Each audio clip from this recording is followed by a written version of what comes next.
ಬೆಂಗಳೂರಿಗೆ ಬಂದಾಗ ಬಟ್ಟೆನೇ ಇಲ್ದಿರ ನನಗೆ ಬದುಕನ್ನೇ ಕಟ್ಕೊಟ್ಟೆ ಅಲ್ಲ, ಅದಕ್ಕೆ ನೀನು ನನಗೆ ತುಂಬಾ ಇಷ್ಟ. I love you.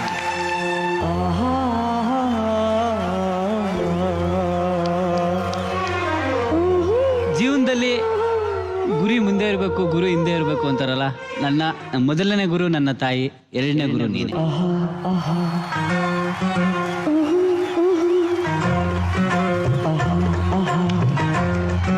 ಯಾವ ಕೆಲಸನೂ ಬೇಡ, ನನ್ನ ಜೀವನ ಇಲ್ಲಿಗೆ ಮುಗೀತು, ನಾನು ಇಲ್ಲಿಂದ ಹೊರಟು ಬಿಡಬೇಕು ಅಂತ ನಾನು ಡಿಸೈಡ್ ಮಾಡಿದಾಗ, ಇಲ್ಲ ನಿನ್ನಲ್ಲಿ ಏನೋ ಒಂದಿದೆ, ನೀನು ಇಲ್ಲೇ ಇರಬೇಕು, ನೀನು ಇಲ್ಲೇ ಬೆಳಿಬೇಕು ಅಂತ ನನಗೆ ಪ್ರೋತ್ಸಾಹ ಕೊಟ್ಟು ನನ್ನ ಎರಡನೇ ತಾಯಿ ಅದಲ್ಲ, ಅದಕ್ಕೆ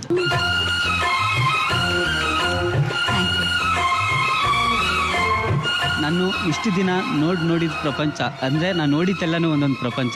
ಇನ್ಮೇಲೆ ನೀನೇ ನನ್ನ ಪ್ರಪಂಚ.